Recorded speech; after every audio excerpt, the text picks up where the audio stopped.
Hey everybody, welcome to Average Guy Opinions. I'm your average guy, John Corelli. I'm once again up early. Um, I am reviewing the month of January just in my life. Haven't been very worldly. I haven't been on top of current events. I will hopefully get more into that this month and do some videos that aren't just about me and any self-help I've been looking into or relationships I've been dealing with. But for now, that's where I'm at in this life right now. I made a vow to myself going into 2024 that as of January 1st, I would be over the person who I have often talked about on this channel.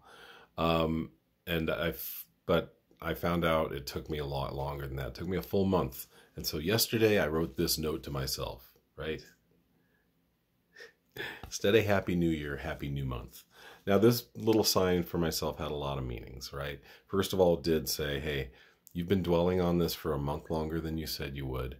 Go out and figure out where this relationship is going, if it's going to be a friendship, if it's going to be anything. And it sounds like it's nothing. It's over. And I needed that. I needed that closure. Unfortunately, she provided it more than I did, but it's over. You know, we are coworkers and that is it. We'll try to be professional adults when we're around each other, which is luckily only a couple hours out of every 7-hour day. And there we go. We're working with kids. We're trying to do our jobs and provide an education and wisdom and a hopeful future for these kids. That's what we're all about. But I honestly, I didn't only, so it's really early and I didn't sleep well again because that's just the way I'm built. I think about things, I dwell on them. Plus my back hurts. I hurt my back Thursday. It's Friday morning. It's Groundhog Day. And my back just started hurting yesterday at work. And I tried to take care of it last night and this morning. And I'm probably going to take the day off of work. So yeah, Groundhog's Day. Trying to have a new attitude about things. Trying to put this person behind me. And I really want to solidly do that, not just throughout the month, because I had all of January to do that now, right? It's not easy when you fall for somebody pretty hard. They dump you for reasons unknown, no explanation, promise that they're going to be your friend, said they love you as a friend the day before Thanksgiving, and then they can't do that either for whatever reason. And I'm a man who, like I've said this many times lately, I'm a clod, but I have a functioning brain. So when something happens, I want an explanation for it, which is not unreasonable. And I can't get one. And I'm not going to beg for one. But, you know, my thought process right now is that this person is broken. This is a person I tried to love unconditionally. And this is a person that treated me badly a lot. And that shows a lot about me, right? That I've got some growing to do, and I've got to do things that make myself feel better. I've actually got a couple mantras going right now. One is SOS, or actually no SOS, because I oftentimes am self-deprecating, and that makes people think they can walk all over me sometimes, because they think I got no confidence. It's not necessarily the case, but sometimes I am self-deprecating. And so the three things I self-deprecate the most are SOS. And so I have to say no SOS. No, I'm not stupid. That's the S. That's the first S. No, I'm not old, because I call myself old sometimes. And sometimes I call myself stupid. And then the last one is no, I'm not. Oh, geez, I forgot already. Oh, my God. Wow, that's not good. Now I really do feel stupid. I'll probably get back to it. But these are things you got to tell yourself sometimes, because if you don't knock yourself out of that funk and that mindset, and you keep doing that to yourself, people will walk all over you. And I'm working on that. Been working on that my whole life. I mean, people are going to walk all over you anyway, most likely. But if you stand up for yourself, you're going to be fine. A lot of, like I said, I don't necessarily believe those things. Like, I call myself an old man at work all the time because I'm working with kids literally a quarter of my age. But I'm fine with it. I actually, on Monday, I got in a little running race with a kid, like a 14-year-old. We ran like 200 feet total, maybe. And we ran to a stop sign and back. Actually, I kind of kept up with him till the stop sign, but then as people that are not young, let's not use the O word, but once you have this body in motion and you got to stop and get it back in motion and try to win the race on the second half, that's not going to happen. Those youthful 14-year-old legs, he stopped, and once he started up again, even though I was only a step or two behind him, oh, it was over then. It was funny. I mean, it was a lot of fun. It's a good way to bond with the kids. Not only the one I was racing, but also the teachers and some of the teachers that were outside. Those are the beginning of the day as we're waiting for our doors to open. Most of the buses have dropped off the kids, and it's a kid I've grown to like a lot. And so that was, and he has high energy, and he just couldn't seem to get a cap on his energy this particular morning. I said, hey, you want to race? And so I have methods that I use that can be effective, and this distracted him a little bit. It got a little of the energy out, and he regulated before he went into the building. Now, I don't know how the rest of his day went, but I know before that he was very hyper, and I calmed him down for a minute or two.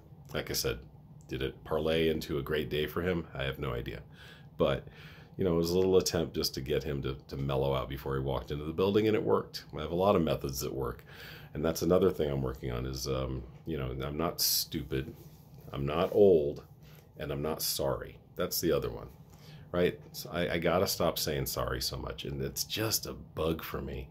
And it's a weird thing that I don't know how this develops, but it often develops in a child that probably didn't get what they needed from a parent, or has some confidence issue, because I do it. My ex-wife does it. My child does it. And I hate it. I hate that all three of us do it, and because people, when they hear sorry out of the first thing out of their mouth, they will think that, oh, this person's sorry or feeling guilty about something, and they will often take advantage of it. So, yeah, those are the three things. No sorry, no old, no stupid. And that's what I'm trying to move forward with in my life right now. I also put this Happy New Month sign. I'll just show it to you one more time, to remind myself yesterday that I had to get my dad his rent. My dad is slipping and sliding. My dad has avoided the tax man for a long time. He's avoided work for 30 years, since he was in his late 40s.